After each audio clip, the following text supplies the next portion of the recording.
পৃথিবীর অন্যতম বড় ধর্মীয় উৎসব হলো ক্রিসমাস বা বড়দিন। এই উৎসবের প্রধান দুটি প্রতীক হলো ক্রিসমাস ট্রি এবং সান্টা ক্লজ। খ্রিস্টান সম্প্রদায় বিশ্বাস করে 25 ডিসেম্বর যীশু খ্রিস্ট জন্মগ্রহণ করেছিলেন, তাই এই দিনটি তারা যীশুর প্রতি সম্মান জানিয়ে উদযাপন করেন। তবে বর্তমান ক্রিসমাসের উদযাপন দেখে মনে হয় যীশুর বদলে যেন সান্টা ক্লজই উৎসবের কেন্দ্রবিন্দু হয়ে উঠেছে।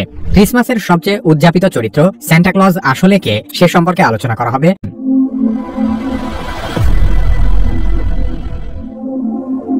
ক্রিসমাসকে যীশু খ্রিস্টের জন্মদিন বলা হলেও খ্রিস্টের জন্মেরও বহু আগে থেকে ক্রিসমাস উদযাপন করা হতো। তৎকালীন উত্তর গোলার্ধে উইন্টার সলস্টিস নামে উদযাপিত বিভিন্ন উৎসবই কালক্রমে ক্রিসমাসে রূপান্তরিত হয়েছে। উত্তর গোলার্ধের অঞ্চলগুলোতে শীতকালে খুব অল্প সময় দিনের আলো পাওয়া যায়, এমনকি এই সমস্ত এলাকায় শীতকালে প্রায় 24 ঘন্টাও রাতের অন্ধকার থাকতে পারে। তাই প্রাচীনকালে শীত মৌসুমে এসব এলাকার বহু লোক মারাত্মক অসুস্থ হয়ে পড়ত এবং প্রতিটি পরিবারেই কেউ না কেউ মারা যেত। শীত শেষে আবারও যখন সূর্যের উদয় হতো তখন তারা সূর্যকে জীবনদায়ী শক্তিরূপে পূজা করত। সেই সাথে সূর্যের আগমনকে উদযাপন করতে নানা ধরনের উৎসবের আয়োজন করা হতো। সর্ব উত্তরের দিকে আয়োজন করা হতো ফিস্ট অব দ্য 12 নাইটস, যা ডিসেম্বরের 25 তারিখে শুরু হয়ে জানুয়ারির 6 তারিখ পর্যন্ত চলত। প্রাচীন গ্রিসে ক্রীড়া এবং মদের দেবতা ব্যাকাসের উদ্দেশ্যে আয়োজন করা হতো ব্যাকানালিয়া উৎসব। প্রাচীন রোমানরা তাদের সূর্যের দেবতা স্যাটার্নের নামে আয়োজন করত স্যাট্রোনালিয়া উৎসব। রোমান সাম্রাজ্যের উচ্চপদস্থ কর্মকর্তা এবং রোমান সৈনিকেরা মিত্রা নামের আরেকজনকে সূর্য দেবতা হিসেবে মানত। এই মিত্রার জন্মদিন হল 25 ডিসেম্বর, তাই তারা এই দিনটিকে বছরের সবচেয়ে পবিত্র দিন মনে করত এবং 25 ডিসেম্বরে তারা সোল ইনভিক্টাস উৎসবের মাধ্যমে মিত্রার জন্মদিন উদযাপন করত। ক্রিসমাস বা বড়দিনের সাথে ওতপ্রোতভাবে জড়িত দুটি প্রতীক হলো ক্রিসমাস ট্রি এবং সান্টা ক্লজ। এই দুটি বিষয়ের সাথেও প্রকৃতি পূজারী প্যাগানদের যোগসূত্র রয়েছে। প্রাচীনকালে উত্তর গোলার্ধের মানুষ একটি বিষয় খেয়াল করে যে তীব্র ঠান্ডায়ও এক প্রজাতির গাছ সম্পূর্ণ সজীব থাকে। এই গাছের নাম ফার ট্রি।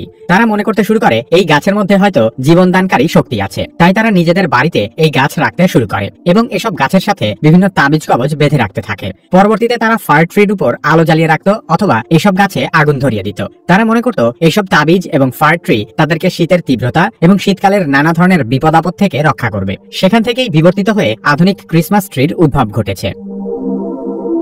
সান্টা ক্লজের সবচেয়ে প্রচলিত গল্প হলো শিশুরা যেসব উপহার চায় বড়দিনে সান্টা ক্লজ শিশুদের সেসব মনের আশা পূরণ করেন। ক্রিসমাসে সান্টা ক্লজ লাল কোট পরে ব্যাগ ভর্তি উপহার নিয়ে প্রতিটি বাড়ির চিমনি দিয়ে ঘরে ঢোকে। তারপর বাড়ির ক্রিসমাস ট্রির নিচে অথবা মোজায় ভরে শিশুদের জন্য উপহার রেখে চলে যায়। বলা হয়ে থাকে এই সান্টা ক্লজের আসল নাম হলো সেন্ট নিকোলাস। তিনি ছিলেন 4th শতাব্দীর একজন খ্রিস্টান পাদ্রী, যিনি তুরস্কের মাইরাতে বাস করতেন। সেন্ট নিকোলাস দানশীলতার জন্য বিখ্যাত ছিলেন এবং বিশেষ করে শিশুদের প্রতি তার অগাধ ভালোবাসা ও সহানুভূতির কারণে তিনি জনপ্রিয় হয়ে ওঠেন। তিনি দরিদ্রদের গোপনে সাহায্য করতেন এবং প্রয়োজন অনুযায়ী উপহার দিতেন।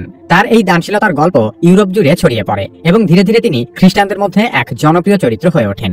মধ্যযুগে সেন্ট নিকোলাসের প্রতি ভক্তি প্রকাশ করার জন্য তার স্মরণে একটি বিশেষ দিন পালন করা হতো। পরে এই চরিত্রটি বিভিন্ন দেশের সংস্কৃতিতে রূপান্তরিত হয়ে আধুনিক সান্টা ক্লজের রূপ ধারণ করে। 17 শতাব্দীতে ডাচ অভিবাসীরা সেন্ট নিকোলাসের গল্প আমেরিকায় নিয়ে আসে এবং সেখানে তাকে সিন্টার ক্লাস নামে পরিচিত করানো হয়। ধীরে ধীরে এই নামটি পরিবর্তিত হয়ে সান্টা ক্লজ হয়ে যায়। বড়দিনের উৎসবে যীশু খ্রিস্টের বদলে খ্রিস্ট ধর্মের একজন পাদ্রীকে নিয়ে এত মাতামাতির কারণ কি? সত্যিকার অর্থে সেন্ট নিকোলাসের গল্পটি একটি নিষ্পাপ সংস্করণ মাত্র। সান্টা ক্লজের নিকোলাস নামের পেছনে আরো বেশ কিছু ঘটনা লুকিয়ে আছে এবং এই নামটিও প্যাগানদের উইন্টার সলস্টিস উৎসবের মতো বহু পুরনো। প্রাচীনকালে স্ক্যান্ডিনেভিয়া অঞ্চলে নিকল বা নিকার শব্দ দ্বারা এক রাক্ষসকে বোঝানো হতো। তাকে বলা হতো ডেমন অব দ্য নর্থ বা উত্তরের রাক্ষস। জার্মানিতে এর নাম ছিল পালস নিকল, যার অর্থ লোমশ শয়তান। তৎকালীন সময়ে স্ক্যান্ডিনেভিয়া এবং জার্মান অঞ্চলে এই নিকোলাসের কথা বলে শিশুদের ভয় দেখানো হতো। শীতকালে বাবা মায়েরা তাদের বাচ্চাদের বলতো, তুমি যদি বাইরে যাও তাহলে রাক্ষস নিক বা নিকোলাস এসে তোমাকে ব্যাগে ভরে নিয়ে যাবে। কোনো কোনো অঞ্চলে এই রাক্ষসকে বলা হতো প্রিন্স অফ ডার্কনেস, অর্থাৎ অন্ধকারের রাজপুত্র।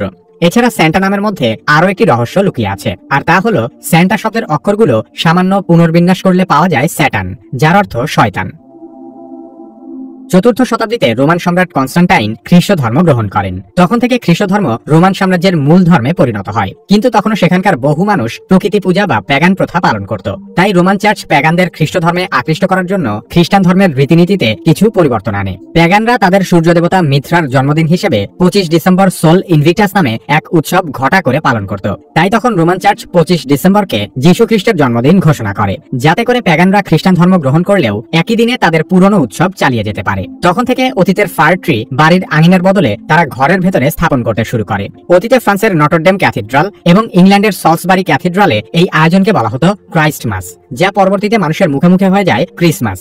মধ্যযুগীয় চার্চ অফ ইংল্যান্ড তৎকালীন সময়ে সবচেয়ে বিশুদ্ধবাদী খ্রিস্টান ধারার চর্চা করত।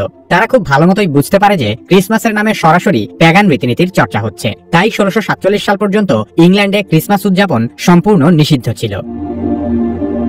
বর্তমানে ক্রিসমাসের যে রেওয়াজ সারা পৃথিবীতে ছড়িয়ে পড়েছে তা শুরু হয়েছিল আমেরিকায়, এবং সান্টা ক্লজের যে জনপ্রিয় বাহ্যিক বৈশিষ্ট্য সেটি তৈরি করেছিলেন আমেরিকান কার্টুনের জনক হিসেবে পরিচিত থমাস নাস্ট।